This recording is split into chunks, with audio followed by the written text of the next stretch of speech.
Hello student, this is Jyoti and you are watching JSK Political Science classes. Today we will discuss on unification of Germany. To watch my previous videos, please click on I button and you can go through the link given in the description box. So let's get started.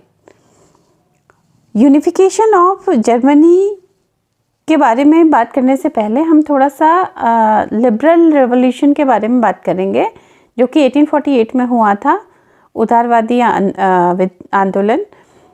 1848 में जब अनेक यूरोपीय देशों में गरीबी, बेरोजगारी और भुखमरी से जो ग्रस्त किसान मजदूर थे वो विद्रोह कर रहे थे, तो ये रेवोल्यूशन जो है इसी समय पैरेलली एक रेवोल्यूशन मिडिल क्लास में भी चल रहा था। मिडिल क्लास के ये जो लोग थे ये एजुकेटेड थे और ये लिबरलिज्म में बिलीव करते थे और इनका मानना था कि मोनार्कियल सिस्टम को हटाकर कॉन्स्टिट्यूशनल पार्लियामेंट्री सिस्टम को एस्टेब्लिश किया जाए। तो फ्रांसीसी क्रांति से पहले के अगर जर्मनी को हम देखें तो जर्मनी 300 राज्यों में बटा हुआ था और ये स्टेट्स बहुत छोटे छोटे थे। जर्मनी के एकीकरण में नेपोलियन की भी भूमिका महत्वपूर्ण मानी जा सकती है, क्योंकि उन्होंने जर्मनी के इन 300 छोटे स्मॉल जो स्टेट्स थे उनको मिलाकर उनको रीऑर्गेनाइज करके 39 बड़े स्टेट्स बनाए जिन्हें कॉन्फेडरेशन ऑफ राइन कहा गया। ये जो जर्मन कॉन्फेडरेशन थे इनमें दो बड़े स्टेट्स थे, प्रेशिया और ऑस्ट्रिया।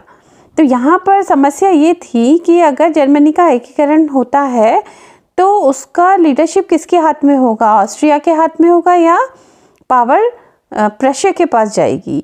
तो प्रेशिया की पहल पर 1834 में जोल्वेरिन बनाया गया। जोल्वेरिन एक शुल्क संघ था जिसे कस्टम यूनियन कहा जाता है और ये जो 39 जर्मन कॉन्फेडरेशन थे वो उसके सदस्य थे।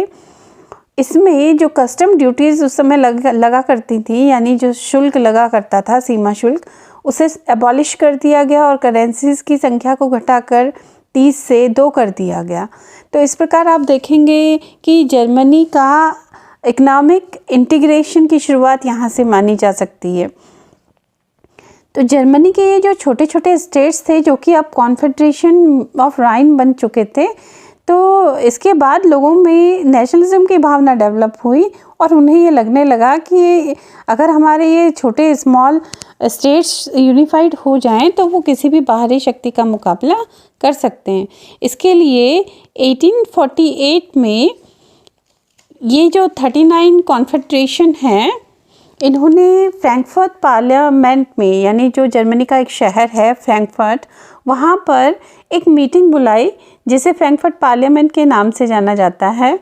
और यहाँ पर जितने भी जर्मनी के राजनीतिक संगठन थे उन्होंने निर्णय लिया कि नेशनल असेंबली के पक्ष में वो मतदान किया जाएगा और 18 मई 1848 को 831 निर्वाचित प्रतिनिधियों ने फ्रैंकफर्ट पार्लियामेंट में एक मीटिंग की, एक सभा की। इसमें ये डिसाइड किया गया कि एक जर्मन राष्ट्र के लिए एक कॉन्स्टिट्यूशन बनाया जाएगा, उसके लिए एक फॉर्मेट तैयार किया जाएगा और इसके लीडरशिप जो है वो प्रेशिया के नेतृत्व में किया जाएगा। यानी कि प्रेशिया जो है वो उन्होंने एक जर्मन राष्ट्र के लिए एक संविधान का प्रारूप तैयार किया और डिसाइड किया कि प्रेशिया के जो राजा हैं फ्रेडरिक विलियम फोर्थ वो यूनिफाइड जर्मनी के राजा होंगे। लेकिन प्रेशिया के राजा ने इस प्रस्ताव को अस्वीकार कर दिया। ऐसा इसीलिए हुआ क्योंकि यहाँ पर जो कॉन्स्टिट्यूशन में प्रावधान किया गया था उसके अनुसार राजा को भी संसद के अधीन किया गया था, यानी राजा की पावर्स जो हैं वो कम कर दी गई थी। और ये बात जो है वो कंजर्वेटिव्स और मोनार्चीज़ को ये एक्सेप्ट नहीं था, एरिस्टोक्रेट्स को ये एक्सेप्ट नहीं था और इस वजह से प्रेशिया के राजा ने भी इस प्रस्ताव को अस्वीकार कर दिया और उन्होंने अदर मोनार्चीज़ को फेवर किया।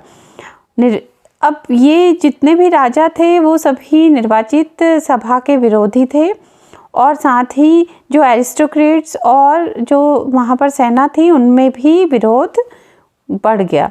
तो संसद में ज़्यादा प्रभाव जो था वो मिडिल क्लास का था, लेकिन मिडिल क्लास ने मज़दूरों और कारीगरों की मांग का विरोध कर दिया और इसकी वजह से जो मज़दूर और कारीगर थे उन्होंने अपना समर्थन वापस ले लिया और मध्य वर्ग के पास कोई समर्थन नहीं रहा।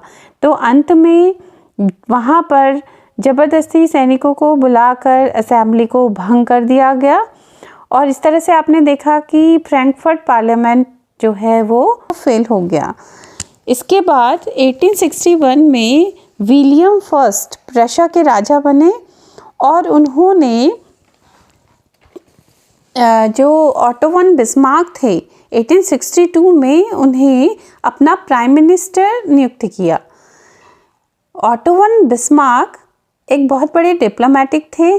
उन्होंने अपनी डिप्लोमेसी से जर्मनी का यूनिफिकेशन किया और उन्हें इसीलिए आर्किटेक्ट ऑफ जर्मन यूनिफिकेशन भी कहते हैं। हालांकि बिस्मार्क जो हैं वो एक कंजर्वेटिव थे, वो लिबरलिज्म में विश्वास नहीं करते थे, वो डेमोक्रेसी और पार्लियामेंट्री सिस्टम में बिलीव नहीं करते थे। उनका जो विश्वास था वो मोनार्कियल सिस्टम में था, राजतंत्र में वो विश्वास करते थे। उनका मानना था कि जर्मनी का जो एकीकरण है वो केवल राजाओं के द्वारा ही किया जा सकता है और उन्होंने इसके लिए एक पॉलिसी अपनाई जिसे ब्लड एंड आयरन पॉलिसी भी कहते हैं या इसे रक्त व लौह की नीति भी कहते हैं। उनका मानना था कि जर्मनी का एकीकरण युद्ध के द्वारा ही संभव हो सकता है। उन्होंने इसके लिए ये सोचा कि प्रशा को सैनिक दृष्टि से जो है मजबूत बनाया जाए ताकि, और साथ ही वो ऑस्ट्रिया को जर्मन कॉन्फेडरेशन से बाहर निकालना चाहते थे और चाहते थे कि प्रशा के लीडरशिप में ही जर्मनी का यूनिफिकेशन हो।